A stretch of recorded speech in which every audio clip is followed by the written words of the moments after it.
வணக்கம். நான் சரஸ்வதி மோகன்ராஜ் பேசுகிறேன். இப்போ இந்த கார்டனுக்கு வந்து நான் வச்சிருக்கிற கார்டன் இது.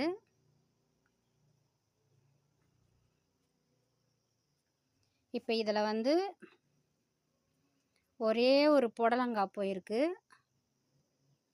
கொடி 4 நட்டேன். அதில் ஒன்றே ஒன்று போயிருக்கு. அதில் போயிட்டு ஒரு 3 பிஞ்சு வச்சிருக்கு. இதோ இந்த ஒரு கொடியில் வந்து 1 2 3 பிஞ்சு வச்சிருக்கு.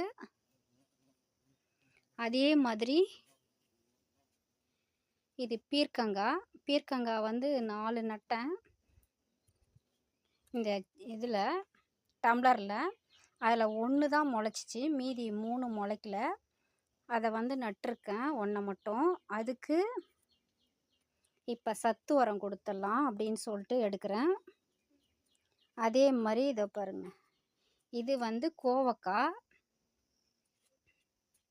கோவக்காயில் வந்து கொஞ்சோண்டு தான் மண் இருக்குது. அதனால் இதுக்கு வந்து அப்பப்போ சத்து உரம் கொடுக்கலான்னு சொல்லிட்டு மீதியெல்லாம் காலியாக வச்சுருக்கேன். வாரம் வந்து ஒரு 15 நாளைக்கு ஒரு முறை கொடுத்துருக்கேன்.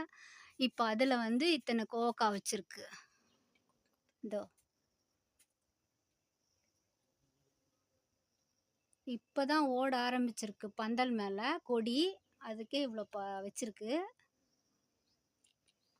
இப்போ இதில் வந்து என்ன சத்து உரம் கொடுக்க போகிறோன்னா, இது வந்து நம்ம நாகப்பழம் சீசன் இது.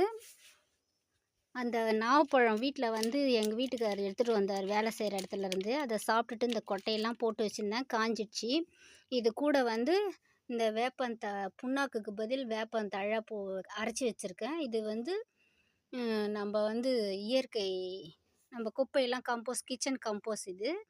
அதில் கொஞ்சம் எடுத்து வச்சுருக்கேன். இப்போ இந்த மிக்சியில் போட்டு இதை அரைச்சிக்கலாம்.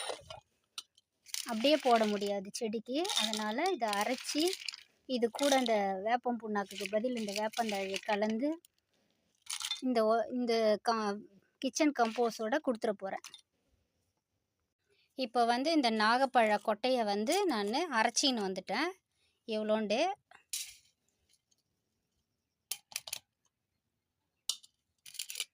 இப்போ இது கூட வந்து இந்த வேப்பந்தழையை வேப்பம் புண்ணாக்குக்கு பதில் எந்த உரம் கொடுத்தாலும் கலந்துடலாம்.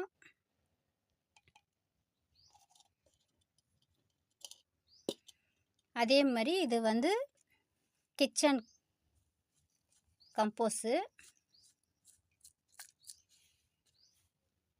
இப்போ இதை கலந்து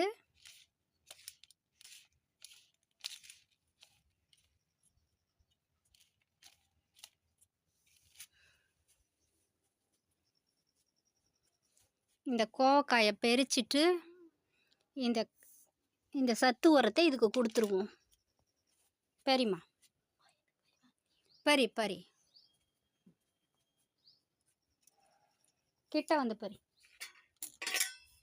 இந்த இதில் போடு, பட்டுன்னு பறி. நல்லா பெருசாக முத்திடுச்சு.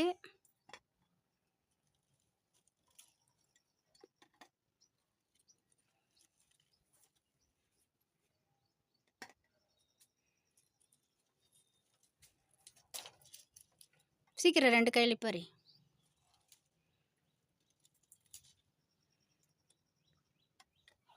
அந்த பக்கம் இருக்கா, இந்த கீழே ஒன்று வீந்துருச்சு போல. அதில் இத்தனை இருக்குது. இப்போ இதை பறிச்சாச்சு. இப்போ இந்த புடலங்காய் கொடிக்கும் கோவக்காய் கொடிக்கும் இப்போ வந்து நம்ம சத்து உரம் கொடுத்துடலாம். இதுதான் அதோட நடுக்கட்டை. அதிலேருந்து இப்படி கிளை போகுது. இப்போ இதில் வந்து நம்ம கொடுக்க போகிறேன். இந்த ஓரத்தில் மண்ணை வந்து நோண்டிட்டு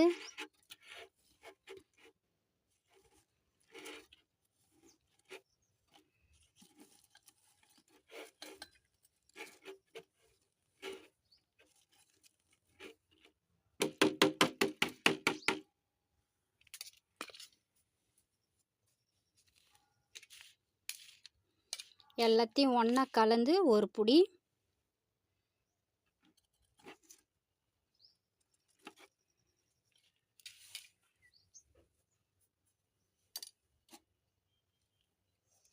ரெண்டு புடி போடுறேன். போட்டுட்டு மூடிடலாம்.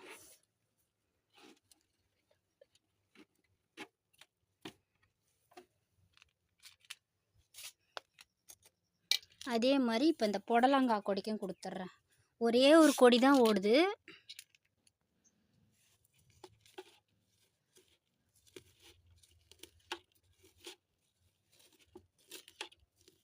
இந்த வேர் பாருங்க, அந்த வேரில் கொடுத்தா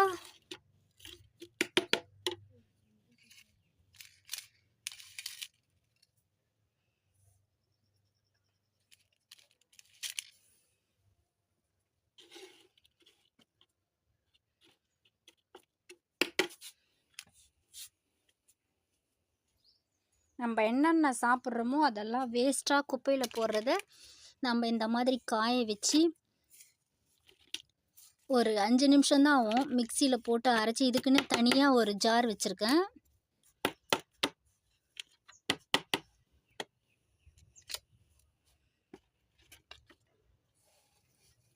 இப்போ இந்த 3த்துக்கு மட்டும்தான் நான் அரைச்சேன். இப்படி மூடிட்டா சங்கு பூச்சி வராது, வேர்ப்புழுவும் வராது. அதனால தான் வேப்பந்தழை போட்டிருக்கேன்.